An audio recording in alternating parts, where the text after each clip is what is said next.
बोरकर गुरुजी, विश्व ज्योतिषाचार्य,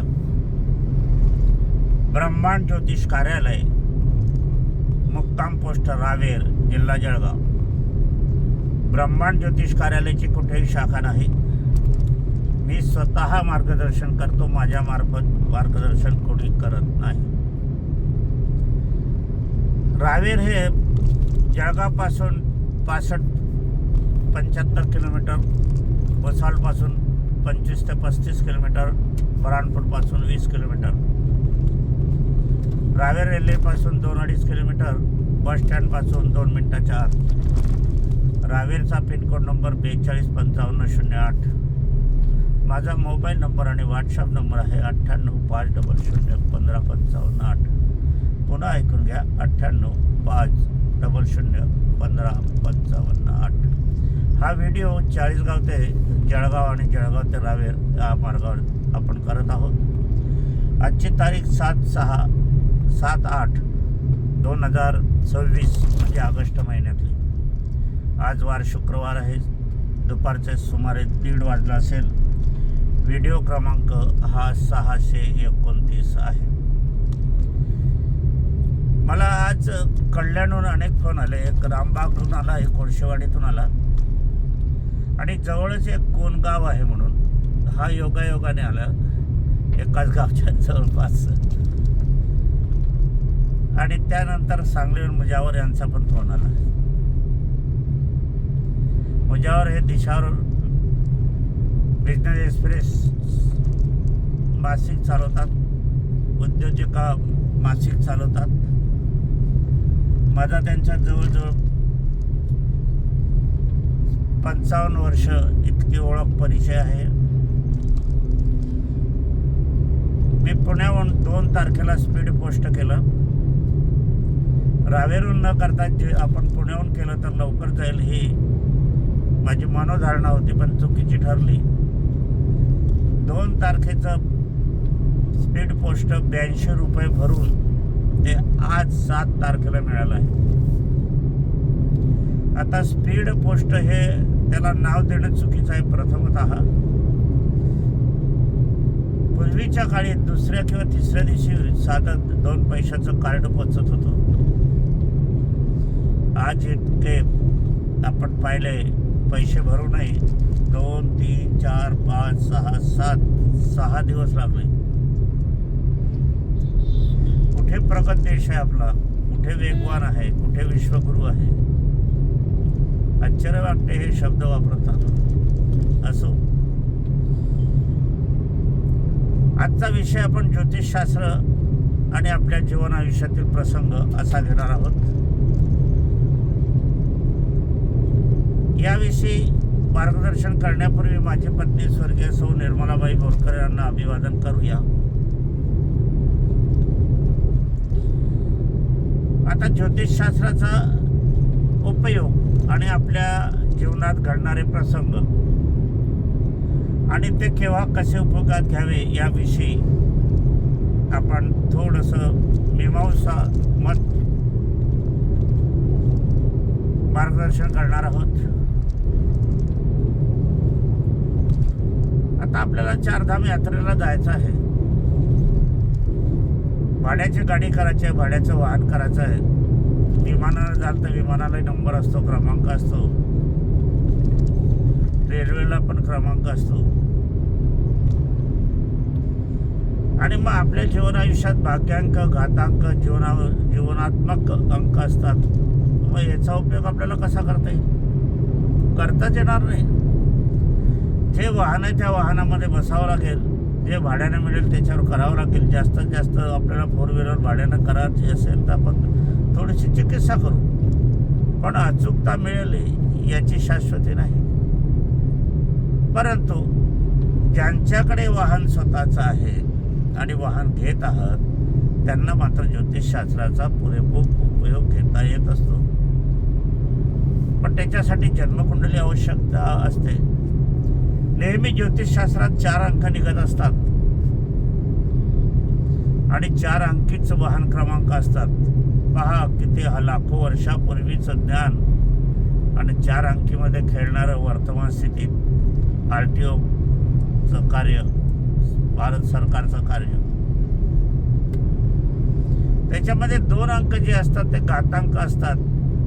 घातांक म्हणजे त्याच्यामध्ये अडथळे येतील, वाहनात नादुरुस्त होईल, अघटित घटना घडतील, तब्येत बिघडेल, आरोग्य बिघडेल, मूल्यवान वस्तू चोरी होतील, प्रवास सुखकर होणार नाही. आणि काही वेळेला त्याच्यामध्ये 1 अंक असा असतो, म्हणजे 4 अंकापैकी 2 अंक घातांक असतो. त्याच्यातला 1 अंक हा मृत्यूकारक असतो, मृत्यूदायक घटना किंवा मृत्यू संभावना. दुसरा अंक हा चोरीच्या घटना, वाहन नादुरुस्ती, आरोग्य नादुरुस्ती, इतर समस्याविषयी असा हा असतो. तर हे 2 अंक कदापि आपल्या वाहन क्रमांकात नको. आणि जे 2 अंक आम्ही सांगतो ते मात्र अवश्य असायला हवे. आता इथे हा प्रश्न पडतो की 2 अंक तुम्ही सांगितले, आम्ही ते घेण्याचा प्रयत्न करू, मग आम्ही तुम्ही 2 अंक नाकारतात, मग आणखी कोणते घेऊ? तर ते 2 अंक हवे आहेत ते तर घ्यायचेच, लिहून घ्या. आणि जे नको आहे ते बाजूला फुली मारा. आणि याच्यामधले जे राहतील ते अंक तुमच्या शुभांकामध्ये बाजूला ठेवा. आणि असा क्रमांकाने तुम्ही वाहन खरेदी करू शकता. आज ती सोय झाली आहे, तुम्हाला हवे ते अंक मिळतात. म्हणजे आपण आपलं वाहन जर असेल तर आपण सुरक्षितरित्या, अधिकाधिकरित्या आपण सुरक्षित राहू शकतो.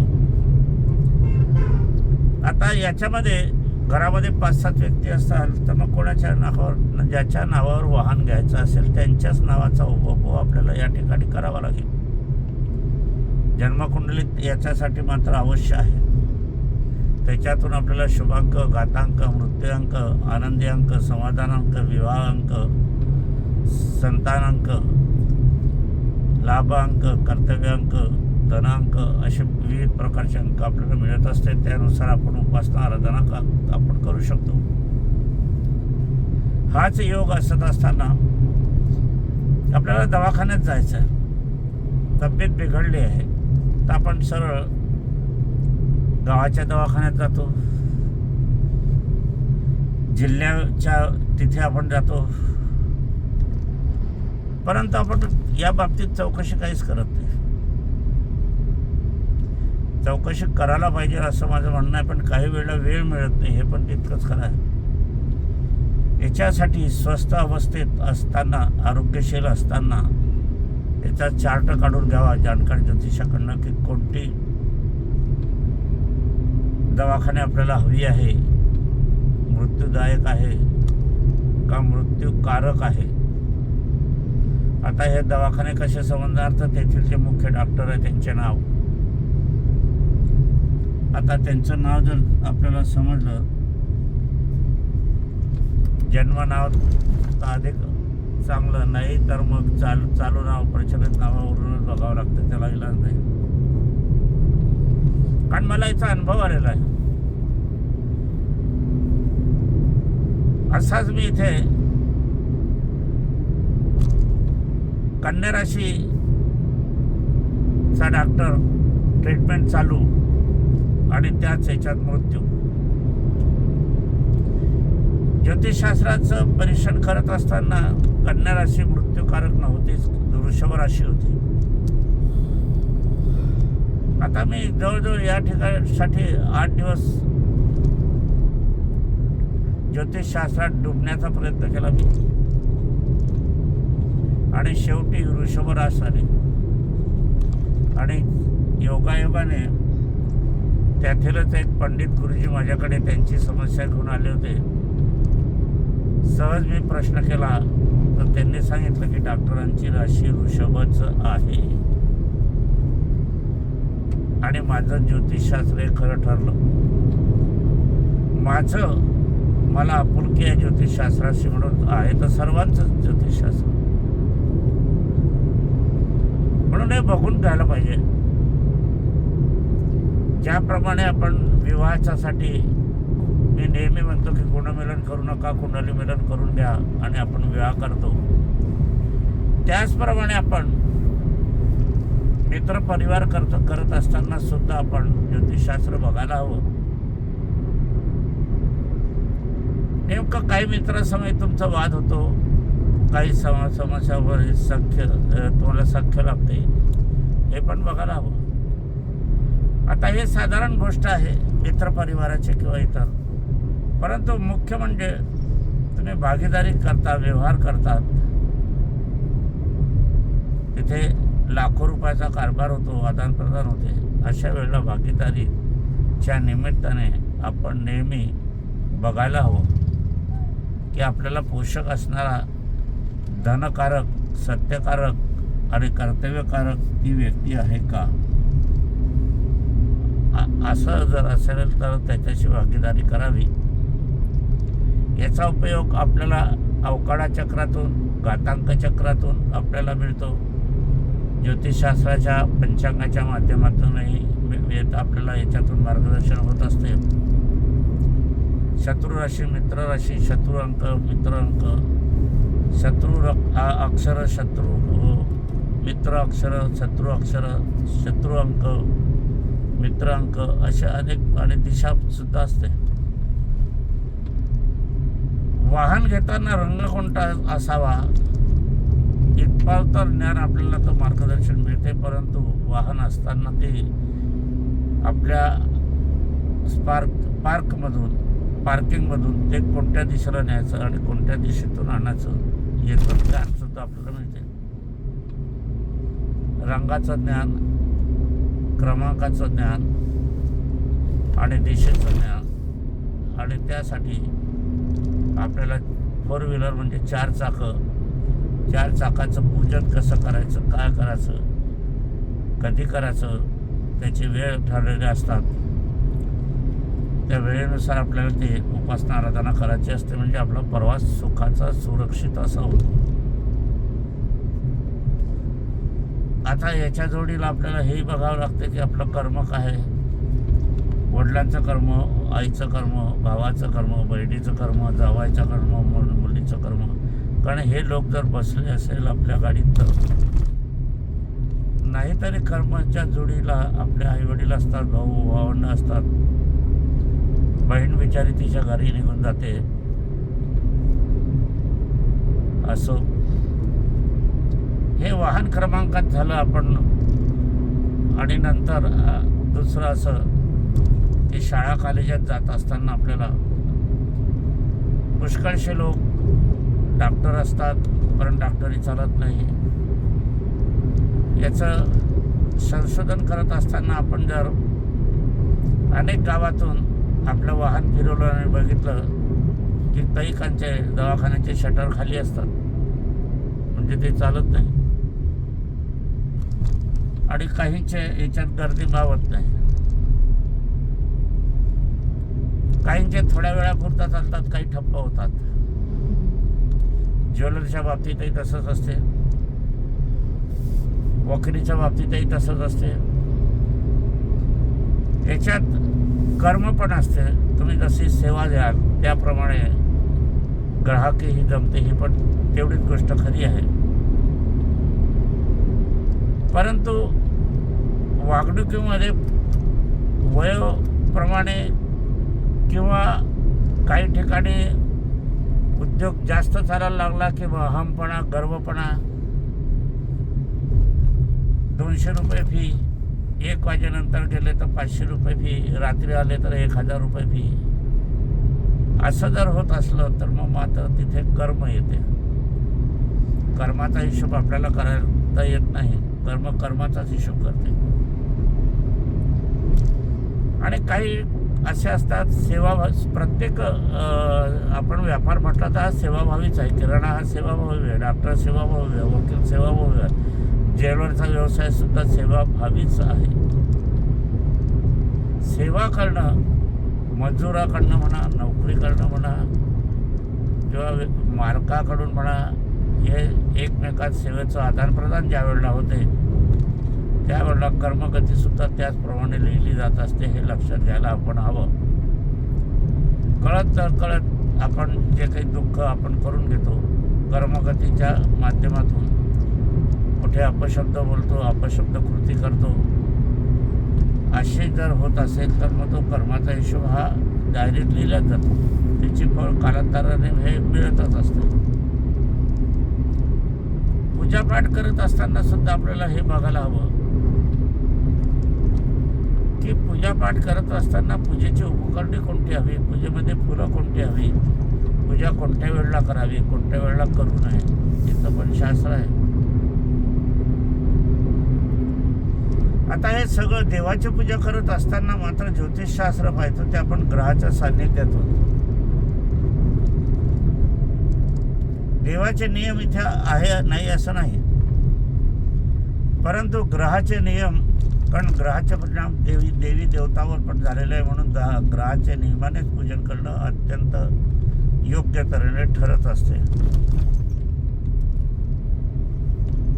काही वेळेला आपण फोर व्हीलरने निघतो, तीर्थयात्रेला निघतो,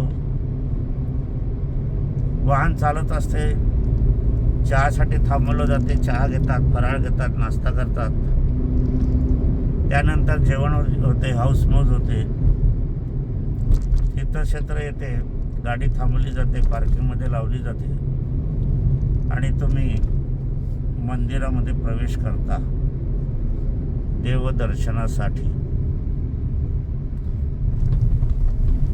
परंतु मंदिरात प्रवेश करताना तुमची जी वेळ आहे ती योग्य आहे का, हे कोणी तुम्हाला सांगितलं आहे का? आज पाहतो कोणी सांगणार नाही. एखाद्या कोर्टमध्ये आपली केस चालू आहे, आपण कोर्टाच्या आवारात बसलेलो आहे, रूममध्ये बसलेलो आहोत, तर कोर्ट आपल्याकडे बघेल असं नाही आहे. आपली फाईल ज्या वेळेला कोर्टाच्या समोर येईल, मॅजिस्ट्रेट साहेबाच्या समोर येईल, त्यावेळेला ते दृष्टी आपल्यावर टाकतील किंवा आपण उत्सुकतेने त्यांच्याकडे बघूया, प्रकरणाकडे बघणार आहोत. त्याचप्रमाणे आपली जर वेळ असेल तर परमेश्वराचं दर्शन आपल्याला होईल, परमेश्वर आपल्याला बघेल, आपण परमेश्वराला बघू. आणि आपली वेळ नसेल तर कोर्टही बघत नाही, कोर्ट पण आपल्या फाईलचा विचार करणार नाही, करत नाही, हे माहीत आहे तुम्हाला.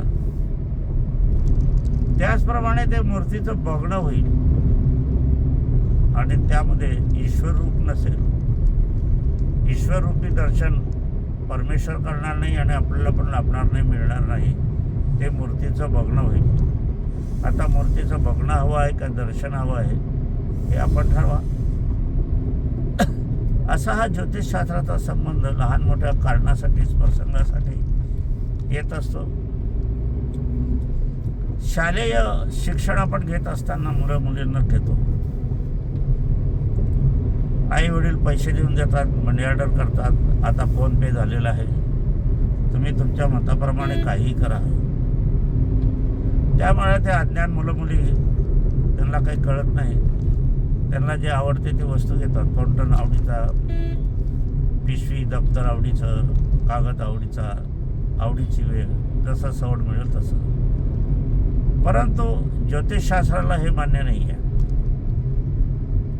तुमचं दप्तर, तुमचं पॅड, तुमची पिशवी, तुमची बॅग ही कोणत्या रंगाची असावी, किती आकाराची असावी, याविषयी ज्ञान आपल्याला ज्योतिषशास्त्र देत असते. त्याप्रमाणे आपण घेतलं तर मानसिकता जी असते आपली ती अभ्यासाकडे जास्त वळते, मन एकाग्र होते आणि एकाग्र झालं की तो अभ्यास आपल्या लक्षात राहतो. शिक्षक एकच विषय शिकवतात, तो त्याच वेळेला आपण अध्ययन केलेलं बरं असते, त्यावेळेला ज्योतिषशास्त्र हे आपल्याला अत्यंत उपयोगात पडते. एका वर्गामध्ये 40-50 मुलं असतात, पण सगळी बुद्धिवान असतात असं नाही. 1-2 मुलं PhD होतात, 5-7 मुलं डॉक्टर होतात, 8-10 मुलं इंजिनियर होतात, काही मुलं तेवढंच शिक्षणात पण घरी बसतात, कामाला लागतात, काही मुलं अत्यंत उच्च कोटीचे होतात आणि परदेश गमन करतात. आता शिक्षक तर सर्वांना सारखंच शिकवतो, काही कोणाच्या विद्यार्थ्याला कानाजवळ जाऊन किंवा बुद्धीला स्पर्श करून शिकवत नाही, हे पण बघायला हवं. मग असं बघत असताना आपल्याला या ठिकाणी शिक्षक हे वातावरण एक, खोली एक, रूम एक, त्याच्यातील लाईट प्रकाश, पंखा असला तर पंख्याची हवा, सारखं असत असताना मग भिन्न भिन्न परिणाम का निघतात, का येतात, का दिसून येतात, याचंच कारण ज्योतिषशास्त्र. तुमच्या भाग्यात असेल तर तुम्ही प्रत्येक वर्षी चांगले मार्क मिळून उत्तीर्ण होतात, पुढे आपण वर्गात जात असतात. बहुतांश मला असं आढळून आलं आहे की वक्री मुदत ज्या वेळेला असतो त्यावेळेला मुलं गांगरून जातात. काही तर इतके वेळ येते की ती मुलं म्हणतात आम्ही परीक्षेलाच देत जात नाही. माझाच नातू सुनिर्मल बोरकर, विक्रम बोरकर, वक्री बुध, परीक्षा आहे म्हणून त्याची आई त्याच्याजवळ गेली रूममध्ये पुण्याला, आणि तो मात्र गांगरून गेला होता. तो योगपत म्हणाला की मी या बाबाच्या सोबत काम करतो. त्याची आई गांगरून गेली. आता करावं काय? प्रश्न पडला तिच्या पुढे. सांगून उपयोग झाला नाही. ताप भरला अंगात, मानसिक चिंता, व्यथा निर्माण झाल्या दोघांनाही. आणि परीक्षेचा काळ 4 दिवसाच्या जवळ आलेला. आता ही MBBSची परीक्षा असं म्हणतात की पूर्ण 4 वर्षाचा विषय घेतला जातो. वास्तविक हे अत्यंत चुकीचं आहे. तुम्ही 3 वर्षात त्याला उत्तीर्ण त्या भागात केले तर पुन्हा का करतात? त्याच्यावर बर्डन का देतात त्या मुलाला? तो मुलगा आहे, नाजूक आहे, खेड्यातून आलेला आहे. हेही या शिक्षण तज्ज्ञांना समजत नाही. तर हे शिक्षण तज्ज्ञ झालेच कसे? त्यांनाही मुलं बाळ आहे की नाही कोणास ठाऊक. संताप येतो मला या गोष्टीचा. नीट परीक्षा कशाला हवी? विनाकारण खर्च, विनाकारण वेळ, लोकांना मुलांना डावलून टाकणं. माझे वडील वैद्यराज होते, एकही मृत्यू झाला नाही. वैद्यराज असताना पूर्ण त्यांना शरीर समजत होतं. आज तर डोळ्याचा डॉक्टर वेगळा, कानाचा डॉक्टर वेगळा, मानसिक उपचाराचा डॉक्टर वेगळा, हाडाचा डॉक्टर वेगळा, पाठीच्या कणाचा डॉक्टर वेगळा. काय काय आले आहे. 10-12 वर्ष, करोडो रुपये खर्च, आणि ज्ञान फक्त अर्धा इंच डोळ्याचं. काय करणार? हे शिक्षण पद्धती भारतामध्ये कशी काय चालली हे कोणास ठाऊक. याच्यासाठी विद्वान मुलं जी आहे झाली आणि होतात ती परदेशात जातात, कारण सरकारचा सपोर्ट इथे नाही. चांगलं ज्ञान असणारी विद्यार्थी मुलं हे परदेशात का जातात याचं कारण संशोधन का करत नाही सरकार?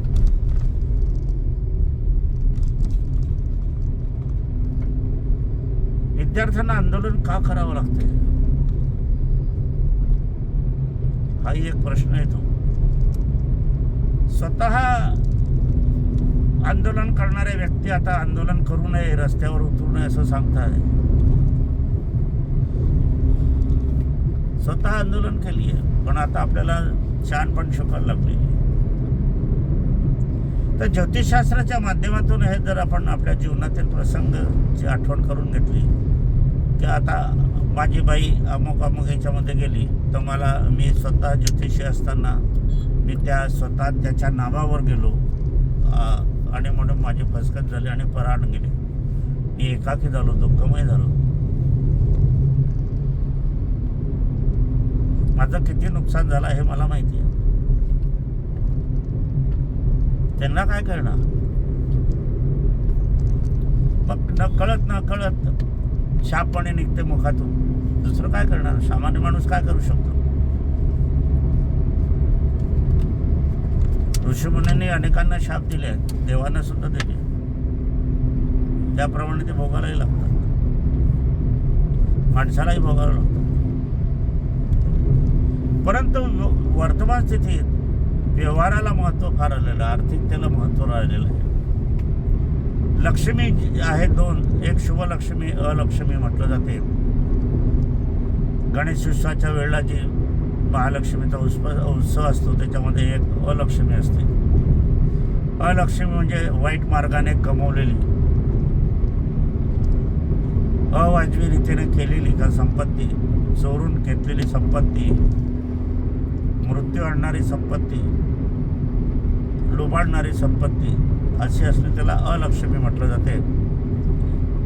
लक्ष्मीचा उपयोग आपण मुलाबाळावर करतो, संसारावर करतो, पत्नीवर करतो, मग त्या लक्ष्मीचा परिणाम त्यांच्यावरही होतो. वाल्या कोळीने जे आपण पाहिलं तर त्यांचं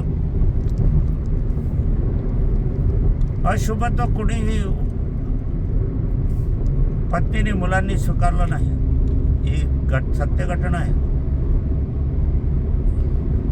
म्हणजे जो मनुष्य अशा रीतीने करतो ते त्यालाच भोगावं लागते. अधिकतर त्याचा परिणाम आपण त्या मुलाबाळावर करतो तो वेगळा होतोच.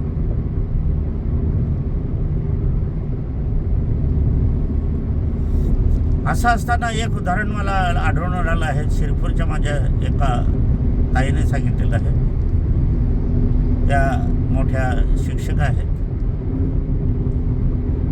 तिने शेजारची घटना सांगितली की सासू झाडत असते. सुनबाई बघते सासू झाडत आहे, पण सुनबाई त्या सासूबाईचा हातचा झाडू कुंचा हातात घेत नाही, झाडत नाही. सासूबाई अंगण झाडते, पाणी टाकते आणि ही शिष्टाचारासारखी उभी असते आणि सूचना देते आणि काळजी कशी घेते. सासूबाई जरा पाय घसेल बरं, सासूबाई जरा वाकू नका बरं, पाय का देखावाय लोकांसमोर. शेवटी त्यांनी मला एक सांगितलं की ह्या सुनबाईला विवाहाच्या 5 ते 6 वर्षानंतर पॅरालिसिस झाला. डोके हात रिकामे झाले तिचे.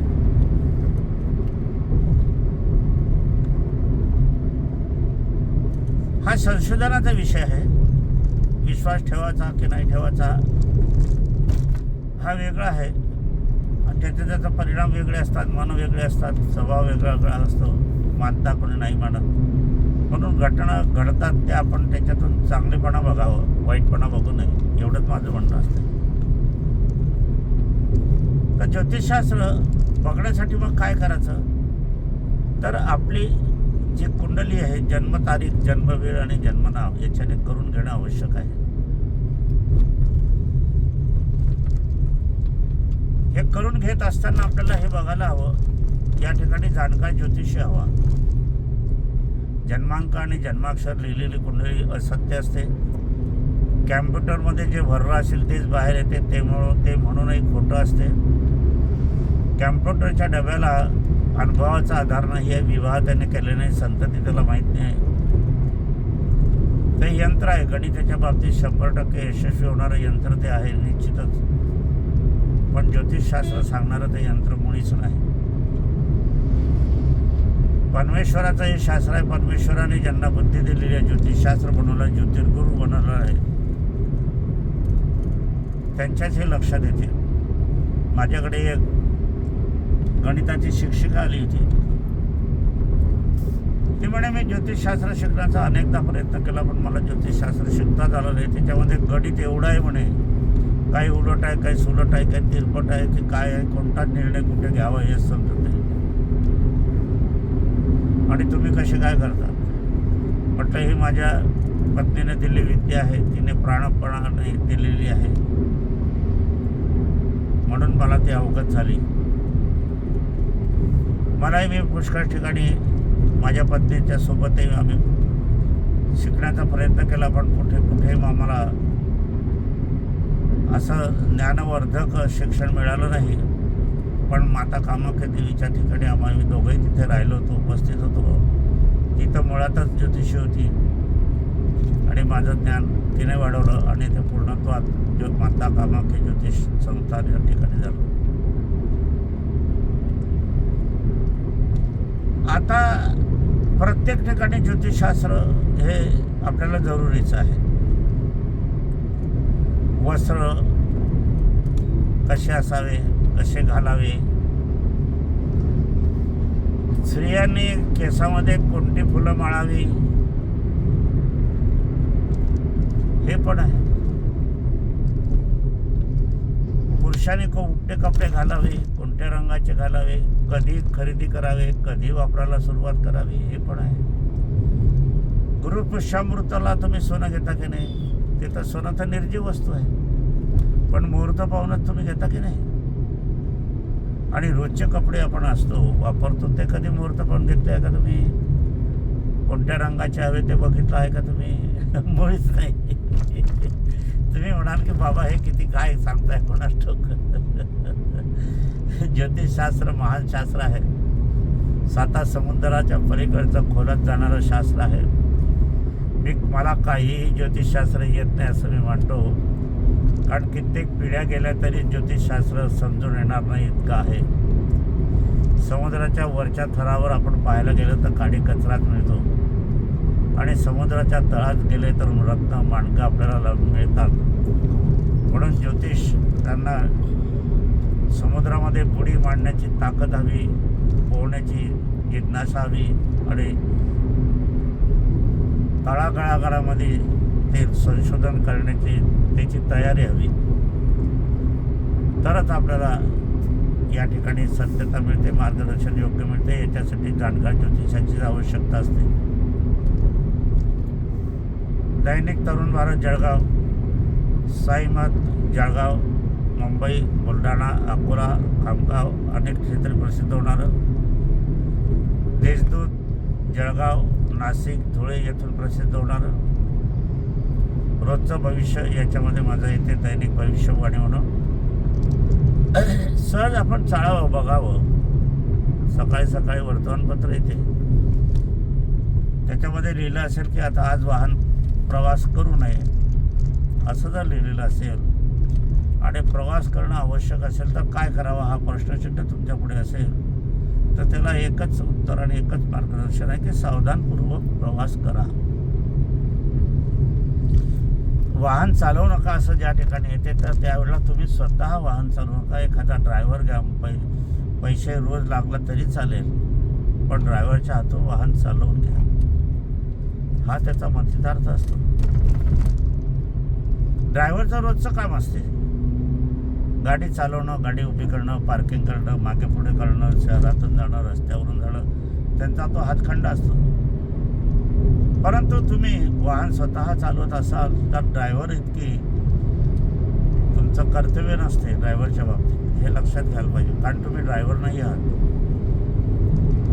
म्हणून तुम्हाला ज्या वेळेला सांगितलं असते वाहन चालवू नका, तर त्या दिवशी तुम्ही वाहन चालवू नका, ड्रायव्हर घेऊन जा अत्यावश्यक असेल तर.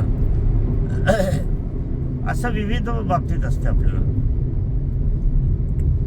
त्याचप्रमाणे आपण आज शाळेच्या बाबतीत जर बघायला गेले तर कोणती शाळा घ्यावी, विद्या घ्यावी, कोणता शिक्षण मार्ग घ्यावा, व्यवसाय करायचा असेल तर व्यवसाय लाभदायक आहे का नोकरी लाभदायक आहे, शेतकरी होणं फायद्याचं आहे का व्यापार करणं भाग्याचं आहे, हे आपण बघून घ्यायला हवं. व्यापार तुम्ही करता, तुम्हाला आवडेल तो व्यापार करता, फर्निचर करतात, जागा घेतात, गाळा घेतात, भाडं देतात, डिपॉझिट देतात, आणि तुम्ही व्यवसाय सुरू करता तर फक्त सत्यनारायण केलं की झाला व्यवसाय सुरू. आणि तुमच्या नशिबात तो नसला तर गिऱ्हाईक येत नाही आणि माल पडून राहतो. नाशवंत माल असाल तर तो नाशाला लागतो, आणि मग तो वाटेल त्या किमतीत द्यावा लागतो किंवा फुकटे द्यावा लागतो, डोक्यावर कर्ज होऊन जाते. म्हणून कोणता व्यवसाय करायचा या बाबतीतही आपण बघायला हवं. आणि हे फक्त आपल्याला ज्योतिषशास्त्राच्या माध्यमातून, परंतु जन्मकुंडली जर केली तर त्याच्या माध्यमातून अधिक सविस्तर तिथे मार्गदर्शन आपल्याला मिळत असते. ज्योतिषशास्त्राचा संबंध आपल्या जीवनाशी निगडीत आहे हे लक्षात घ्यावं. हेच मार्गदर्शन, हाच विषयाचा मुख्य हेतू आहे. यंत्रसिद्धी वाटप सुरू झाली आहे. त्यांना यंत्रसिद्धी हवी असेल त्यांनी ताबडतोब संपर्क साधावा. पुढे गणपती येत आहेत, दसरा येतो आहे, दिवाळी येत आहेत, तर त्याचा पूजन आरंभ आपल्याला त्या मिळेल त्या दिवसापासून होतोच, कारण ते अभिमंत्रित करून आम्ही देतो. तुम्हाला काहीही स्थापन विधी वगैरे करण्याची गरज नसते. असो, आजच्या कार्यक्रमाला विराम देण्यापूर्वी माझी पत्नी स्वर्गीय सौ निर्मलाबाई बोरकर यांना अभिवादन करूया आणि आजच्या कार्याचं समापन करूया.